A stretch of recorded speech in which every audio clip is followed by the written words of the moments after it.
Hi guys, welcome to the believer 01 YouTube channel. So ఈ వీడియోలో web development గురించి కంప్లీట్గా తెలుగులో ఎక్స్ప్లెయిన్ చేస్తాను. సో మీలో చాలామందికి వెబ్ డెవలప్మెంట్ అంటే చాలామందికి ఇంట్రెస్ట్ ఉంటుంది, కాకపోతే మీకు ఐడియా ఉండదన్నమాట. ఏ లాంగ్వేజెస్ నేర్చుకుంటే వెబ్ డెవలపర్ అవ్వచ్చు, వెబ్ డెవలప్మెంట్ అవ్వాలంటే ఏమేమి నేర్చుకోవాలి, ఇవన్నీ మీకు తెలియదు కదా. సో ఈ వీడియోలో కంప్లీట్గా మీకు ఎక్స్ప్లెయిన్ చేస్తాను. దాంతోపాటు ఏ లాంగ్వేజ్ని ఎప్పుడు నేర్చుకోవాలి, ఎలా నేర్చుకోవాలో కూడా అన్నీ ఎక్స్ప్లెయిన్ చేస్తాను. సో ఫస్ట్ ఆఫ్ ఆల్, ఒక సాఫ్ట్వేర్ డెవలప్మెంట్ లైఫ్ సైకిల్ చూసుకున్నట్లయితే, అంటే ఒక సాఫ్ట్వేర్ని డెవలప్ చేసే టైంలో మనకి ఎన్ని ఫేజెస్ ఉంటాయో ఒకసారి కంప్లీట్గా మీకు ఒక క్లారిటీ ఇస్తాను. సో ఫస్ట్ ఆఫ్ ఆల్, ఒక సాఫ్ట్వేర్ని డెవలప్ చేసే టైంలో మనకి ఫస్ట్ ప్లానింగ్ ఉండాలన్నమాట. అంటే ఒక ప్లానింగ్ చేస్తారు, దాని తర్వాత అనాలిసిస్ చేస్తారు.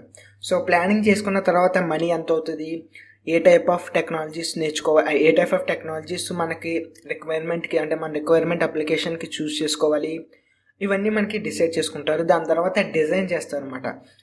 ఒక డేటాబేస్ని డిజైన్ చేసుకుంటారు. అట్ ద సేమ్ టైం మనకి ఫ్రంట్ ఎండ్, మనకి కనబడడానికి ఎలా కనబడాలో, మనకి సాఫ్ట్వేర్ ఏ కలర్లో కనబడాలి, ఇవన్నీ డిజైన్ చేసుకుంటారు. దాని తర్వాత ఫోర్త్ది ఏంటంటే ఇంప్లిమెంటేషన్. సో ఇంప్లిమెంటేషన్ అంటే మీకు తెలుసు కదా, ఇంప్లిమెంటేషన్ అంటే ఇక్కడే డెవలప్మెంట్ చేస్తారు. అంటే సాఫ్ట్వేర్ డెవలప్మెంట్ అంటే కోడింగ్ చేస్తారన్నమాట. సో ఏదైతే టైప్ ఆఫ్ లాంగ్వేజెస్ని చూస్ చేసుకున్నారో ఆ లాంగ్వేజెస్లో కోడింగ్ చేస్తారు. కోడింగ్ చేసిన తర్వాత టెస్టింగ్ చేస్తారు. సో టెస్టింగ్ అంటే తెలుసు కదా, ఆ సాఫ్ట్వేర్ ఏదైతే డెవలప్ చేస్తారో అది కంప్లీట్గా అన్ని కేసెస్లోనే వర్క్ అవుతుందా లేదా, ఏదైనా బగ్స్ ఉన్నాయా, ఎర్రర్స్ ఉన్నాయా లేవో అవన్నీ చెక్ చేస్తారు. దాని తర్వాత సిక్స్త్ది ఏంటంటే మెయింటైన్ చేస్తారు. సో మెయింటెనెన్స్ తెలుసు కదా, మనకి సాఫ్ట్వేర్ని మెయింటైన్ చేసుకోవాలి కదా. సో ఇదన్నమాట. సో మనకి ఇక్కడ కాంటెక్స్ట్ ఆఫ్ వెబ్ డెవలప్మెంట్, అంటే మనకి వెబ్ డెవలప్మెంట్ ఎక్కడ వస్తుంది అంటే, వెబ్ డెవలప్మెంట్ అంటే ఏంటంటే ఇంప్లిమెంటేషన్ ఫేజ్ అన్నమాట. అంటే మనకి చెప్పాం కదా, సో డిసైడ్ అవుతారన్నమాట. ఫస్ట్ రిక్వైర్మెంట్ ప్రకారం ఏ లాంగ్వేజెస్ బెస్ట్, జావాతో మనకి వెబ్సైట్ బిల్డ్ చేస్తే బెస్టా, లేకపోతే జావా స్క్రిప్ట్ నోట్ చేసి యూస్ చేసుకుని వెబ్సైట్ని బిల్డ్ చేస్తే మనకి మన బిజినెస్ ప్రకారం బాగుంటుంది, అవన్నీ డిసైడ్ అవుతారు. సో డిసైడ్ అయిన తర్వాత మనకి ఇంప్లిమెంటేషన్ పార్ట్లో డెవలప్మెంట్ అని చెప్పాను కదా. సో మనకి వెబ్ డెవలప్మెంట్ అంటే ఏంటంటే 2 టైప్స్ ఉంటుంది అన్నమాట. First front and development. Front and అంటే ఏంటంటే మనకు కనిపించేది యూజర్ ఇంటర్ఫేస్ అంటే యూఐ అంటారు కదా. సో మనకు కనిపించేది అంతా, ఫర్ ఎగ్జాంపుల్ youtube.comలోకి వెళ్తే మనకి వీడియోస్ కానీ, లైక్స్ కానీ, కామెంట్స్ కానీ ఇవన్నీ కనిపిస్తున్నాయి కదా. మనకు కనిపించడానికి ఫ్రంట్ అండ్ వెబ్ డెవలపర్స్ కారణం అన్నమాట. వాళ్ళు ఎలా కనబడాలి, ఏ కలర్లో కనబడాలి, అండ్ ఏ యానిమేషన్స్ ఎలా రావాలి, ఇవన్నీ మనకి ఫ్రంట్ అండ్ వెబ్ డెవలపర్స్ చూసుకుంటారు. అలాగే బ్యాక్ అండ్ వెబ్ డెవలప్మెంట్ అంటే ఏంటంటే డేటాను స్టోర్ చేసుకోవడం ఎఫిషియెంట్గా. ఫర్ ఎగ్జాంపుల్ మీరు కంటిన్యూస్గా ఒక ఫైవ్ వీడియోస్ చూస్తున్నారు అనుకోండి, ఆ టైప్ ఆఫ్ వీడియోస్ని మీకు మళ్ళీ యూట్యూబ్ చూపిస్తారు కదా. సో అలా చూపించడానికి మనకి బ్యాక్ అండ్ అల్గారిథమ్స్ ఉంటాయి అన్నమాట. సో మీరు ఏ వీడియో మీకు ఏదైతే నచ్చిందో ఆ వీడియో మీరు చూడడానికి మనకి యూట్యూబ్ మనకి రికమెండ్ చేస్తుంది కదా, ఆ వీడియోస్ అన్ని బ్యాక్ అండ్ సర్వర్స్ నుంచి మనకి రికమెండ్ అవుతాయి అన్నమాట. సో డేటాబేస్ నుంచి మన డేటా ప్రకారం మనకి వీడియోస్ అలా వస్తూ ఉంటాయి. సో ఈ front end and back end రెండు కలిపితే మనకి వచ్చేది ఫుల్ స్టాక్ వెబ్ డెవలప్మెంట్ అన్నమాట.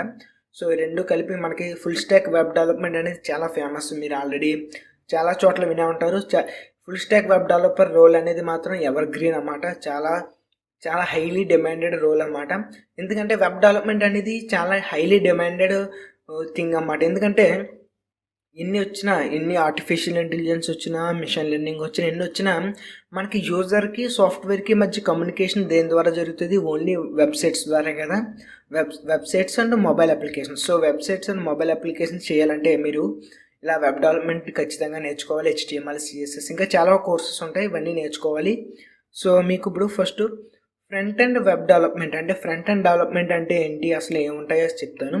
సో మీకు ఆల్రెడీ చెప్పాను కదా, ఫ్రంట్ ఎండ్ అంటే ఏంటంటే యూజర్ ఇంటర్ఫేస్, అంటే మనకు కనిపించేది ఫ్రంట్ ఎండ్ అన్నమాట.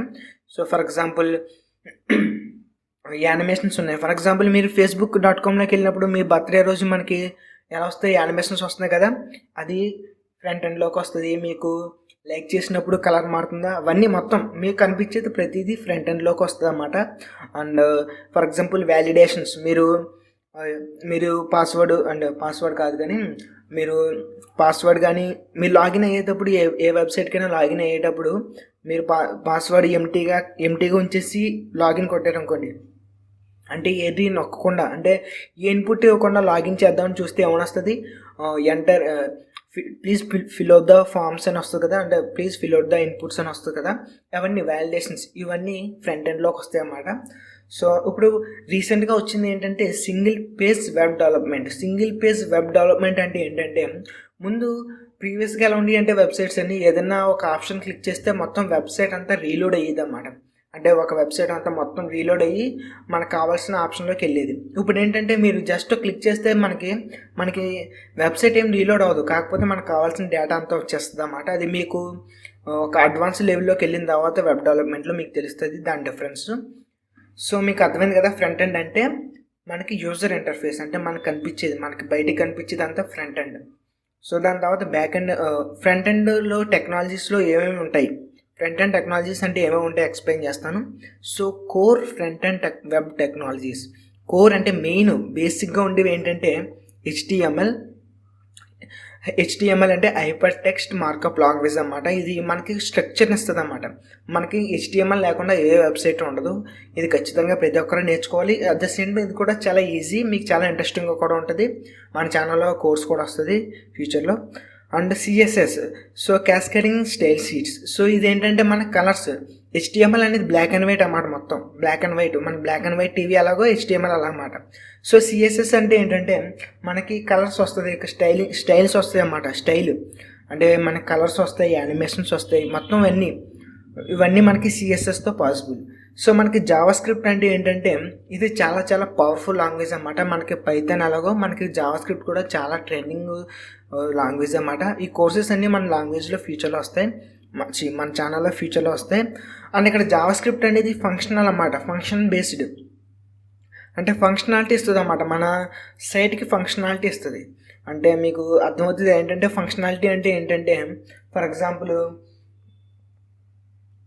ఎగ్జాంపుల్ ఏంటంటే సేమ్ ఇలా లాగిన్ వ్యాలిడేషన్స్ కానీ రిజిస్ట్రేషన్ అయ్యేటప్పుడు ఇవన్నీ వ్యాలిడేషన్స్ ఏమి నొక్కకుండా రిజిస్ట్రేషన్ నొక్కితే, ఏ ఇన్పుట్ ఇవ్వకుండా రిజిస్ట్రేషన్ నొక్కితే అప్రోప్రియేట్ వ్యాలిడ్ మెసేజెస్ పంపాలి కదా. సో మీరు ఇలా ఈమెయిల్ అడ్రస్ ఎంటర్ చేయలేదు, లేకపోతే ఇలాగా పాస్వర్డ్ ఎంటర్ చేయలేదు, ఇలా యూజర్ నేమ్ కరెక్ట్ తప్పు, ఇవన్నీ చెప్పాలంటే మనకి యూజర్కి ఇంట్రాక్షన్స్ అంటే ఫంక్షనాలిటీస్ ఉండాలి కదా. సో ఇవన్నీ జావా స్క్రిప్ట్తో పాసిబుల్ అన్నమాట. సో దానికి ఇక్కడ చూసుకున్నట్లయితే మనకి ఎక్స్ట్రా ఫ్రంట్ ఎండ్లో ఇవి బేసిక్ అన్నమాట. హెచ్టిఎంఎల్, సిఎస్ఎస్, జావా స్క్రిప్ట్ అనేది బేసిక్. దీని తర్వాత మీరు ఎక్కువ ఇంకా హై లెవెల్కి వెళ్ళాలనుకుంటే బూట్ స్ట్రాప్ అని ఉంటుంది అన్నమాట. బూట్ స్ట్రాప్ అనేది ఏంటంటే సిఎస్ఎస్ హై లెవెల్ అన్నమాట. అంటే మనకి ఆల్రెడీ సిఎస్ఎస్ రాసేసి ఉంటాయి, మనం జస్ట్ యూజ్ చేసుకోవడమే. అది చాలా యూస్ఫుల్ అవుతుంది మీకు బూట్ స్ట్రాప్ అనేది. అది మీకు ఫ్యూచర్లో కూడా మన ఛానల్లో వస్తుంది. So at the same time type script అని ఒక న్యూ లాంగ్వేజ్ అన్నమాట. అంటే జావా స్క్రిప్ట్కి కొంచెం ఎక్కువ అన్నమాట. అంటే టైప్ స్క్రిప్ట్ అనేది కొంచెం మోర్ పవర్ఫుల్ జావా స్క్రిప్ట్ కన్నా. అంటే టైప్ స్క్రిప్ట్ అంటే ఏంటంటే మనకి జావా స్క్రిప్ట్లో కొంచెం డేటా టైప్స్ అనేవి సరిగ్గా ఉండవు అన్నమాట. డేటా టైప్స్ సరిగ్గా ఉండవు. డేటా టైప్స్ అంటే మీకు సి లాంగ్వేజ్ లాంటివి నేర్చుకుంటే మీకు తెలిసే ఉంటుంది. సో టైప్ స్క్రిప్ట్ అంటే మనకి డేటా టైప్స్ ఆ ప్రాబ్లం లేకుండా నీట్గా ఎర్రర్స్ రాకుండా చూసుకుంటుంది అన్నమాట టైప్ స్క్రిప్ట్ అనేది. సో అది ఫ్యూచర్లో మీరు బాగా అడ్వాన్స్లోకి వెళ్ళినప్పుడు మీరు నేర్చుకోవాలి. అలాగే మీకు దాని తర్వాత front and frameworks and libraries అని చెప్పి మీకు ఆల్రెడీ ఇందాకే చెప్పాం కదా, సింగిల్ పేజ్ అంటే పేజ్ ఏం రిఫ్రెష్ అవ్వకుండానే న్యూ ఆప్షన్స్ అన్నీ చూడొచ్చని. సో వాటి కోసం ఇప్పుడు యాంగులర్ అని చెప్పి యాంగులర్ ఫ్రేమ్వర్క్ యూజ్ చేస్తారు, చాలా చాలా పాపులర్ ఫ్రేమ్వర్క్. దాని తర్వాత రియాక్ట్ జేఎస్ లైబ్రరీ అన్నమాట ఇది. సో ఇది రియాక్ట్ జేఎస్ అనేది చాలా పాపులర్ అండ్ నాకు చాలా ఇష్టం అన్నమాట రియాక్ట్ జేఎస్ అనేది. సో నాకు వెబ్సైట్ ఉంది, నాకు ఒక వెబ్ అప్లికేషన్ ఉంది, అది కూడా రియాక్ట్ జేఎస్తోనే కంప్లీట్గా బిల్డ్ చేశాను.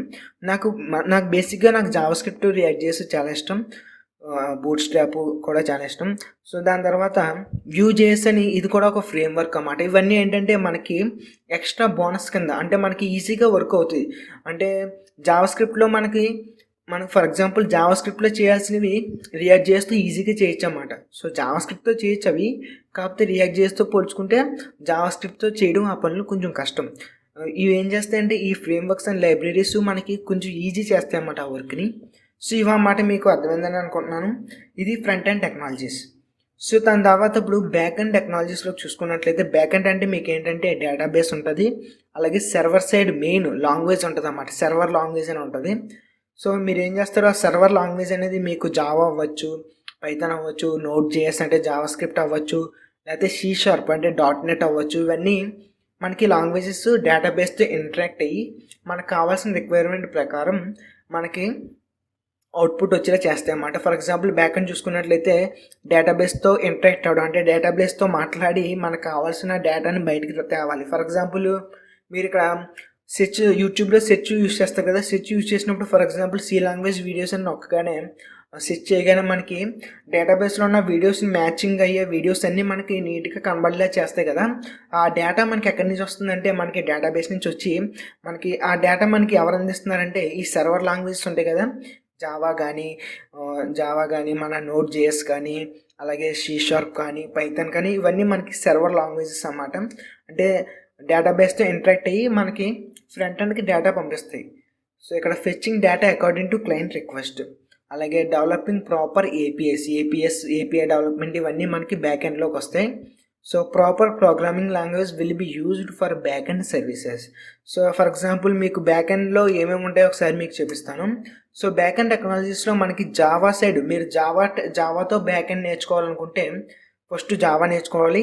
దాని తర్వాత స్ప్రింగ్ బూట్ అని ఉంటుంది అన్నమాట. మనకి అదొక ఫ్రేమ్వర్క్. మనకి back end Java side back end వెళ్ళాలనుకుంటే స్ప్రింగ్ బూట్ అండ్ జావా నేర్చుకోవాలి. అలా కాకుండా జావా స్క్రిప్ట్ బ్యాక్ ఎండ్ అంటే జావా స్క్రిప్ట్ యూస్ చేసుకుని నేర్చుకోవాలనుకుంటే మనకి మెయిన్గా node JS and express JS అని చెప్పి రెండు ఉంటాయి అన్నమాట. ఇవి చాలా ఈజీ. మనకి జావాతో కంపేర్ చేసుకుంటే జావా స్క్రిప్ట్ బేస్ చేసుకుని కొంచెం ఈజీ. అలాగే మూడోది ఏంటంటే పైథాన్తో బేస్ చేసుకుని చూసుకుంటే మీరు పైథాన్ ప్లస్ జాంగో అని చెప్పి జాంగో ఒక ఫ్రేమ్వర్క్ అన్నమాట పైథాన్కి సంబంధించి. దాన్ని బేస్ చేసుకుని మీరు పైథాన్తో కూడా మీరు వెబ్ డెవలప్మెంట్ అంటే బ్యాక్ ఎండ్ చేయొచ్చు. కానీ అంత ఫేమస్ కాదు. మెయిన్గా ఫేమస్ ఏంటంటే ఎక్కువగా Java and JavaScript back and stock అన్నమాట. ఈ ఫస్ట్ రెండు మీకు బాగా ఫేమస్. తర్వాత పైథాన్ కూడా చేస్తారు కానీ మరీ అంత ఎక్కువ కాదు. దాని తర్వాత డేటాబేస్లో చూసుకున్నట్లయితే మనకి ఎస్క్యూఎల్ టైప్ ఆఫ్ డేటాబేస్లోకి చూసుకున్నట్లయితే ఆర్డిబిఎంఎస్ అంటే రిలేషనల్ డేటాబేస్ మేనేజ్మెంట్ సిస్టమ్ చూసుకున్నట్లయితే మనకి MySQL అనేది కొంచెం ఎక్కువ ఫేమస్ అన్నమాట. At the same time NoSQL database అని కొంచెం రీసెంట్గా వచ్చిందన్నమాట. దీంట్లో MongoDB అనేది చాలా ఫేమస్. నాకు ప్రస్తుతం ఉన్న వెబ్సైట్ కూడా MongoDB డేటాబేస్. ఇది చాలా ఈజీ అన్నమాట. MongoDB చాలా ఫాస్ట్గా కూడా ఉంటుంది మనకి MySQLతో కంపేర్ చేసుకుంటే. సో ఇవన్నమాట బ్యాక్ ఎండ్ టెక్నాలజీస్. అలా కాకుండా మీరు కొంచెం ఓల్డ్ చూసుకుంటే మైక్రోసాఫ్ట్ సంబంధించి సి షార్ప్ అంటే dot net and ASP dot net అని ముందుండేవి. సో ఇప్పుడు మెయిన్గా ఎక్కువ ట్రెండింగ్లో ఉన్నాయి అయితే Java back end and JavaScript back end అన్నమాట. సో ఇవన్నమాట బ్యాక్ ఎండ్ టెక్నాలజీస్ ఒక బ్యాక్ ఎండ్ డెవలపర్ అవ్వాలనుకుంటే. So complete flow of web development చూసుకున్నట్లయితే ఫస్ట్ ఇక్కడ మన కంప్యూటర్స్ ఉన్నాయి కదా, కంప్యూటర్ నుంచి ఒక రిక్వెస్ట్ వెళ్తుంది. సో ఒక కంప్యూటర్లో ఫర్ ఎగ్జాంపుల్ మీరు ఒక వీడియోకి లైక్ క్లిక్ చేస్తే, సో ఒక వీడియోకి లైక్ కొడితే ఆ లైక్ అనేది ఏమవుతుంది, ఒక పర్టికులర్ యూజర్ లైక్ చేశారని చెప్పి మనకి ఈ సర్వర్ లాంగ్వేజెస్ ఏమైతే ఉన్నాయి, జావా కానీ పైథాన్ కానీ జావా స్క్రిప్ట్ నోడ్ జేఎస్ కానీ ఇవన్నీ ఏం చేస్తాయి అంటే డేటాబేస్కి చెప్తాయి అన్నమాట. సో డేటాబేస్ చెప్తే ఆ డేటాబేస్లో ఈ యూజర్ లైక్ కొట్టాడని చెప్పి అక్కడ స్టోర్ అవుతుంది. ఆ స్టోర్ అయిన తర్వాత ఫర్ ఎగ్జాంపుల్ ఎవరైనా వేరే ఒక యూజర్ వచ్చినప్పుడు అక్కడ లైక్ కొట్టారు కదా, ఆ లైక్ కౌంట్ ఇంక్రీజ్ అవుతుంది అన్నమాట. ఫర్ ఎగ్జాంపుల్ 100 లైక్స్ ఉంటే మీరు ఇంకొక లైక్ కొట్టే 101 లైక్స్ అని చెప్పి వేరే యూజర్కి చూపిస్తుంది, మీకు కూడా అదే చూపిస్తుంది.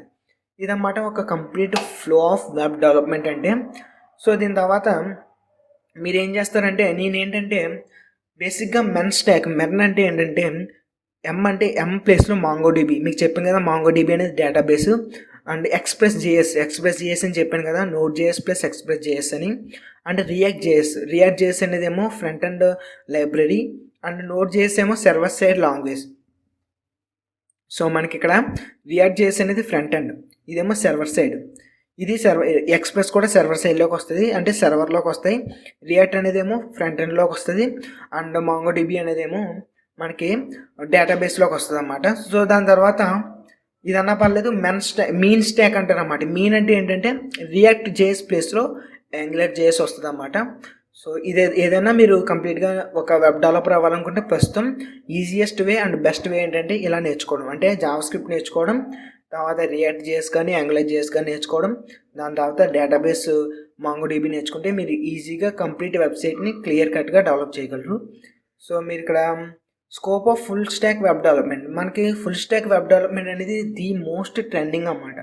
సో చాలా చాలా ట్రెండింగ్ అండ్ కంప్లీట్గా మనకి కెరీర్ మాత్రం 100% ఎప్పటికీ తగ్గదన్నమాట.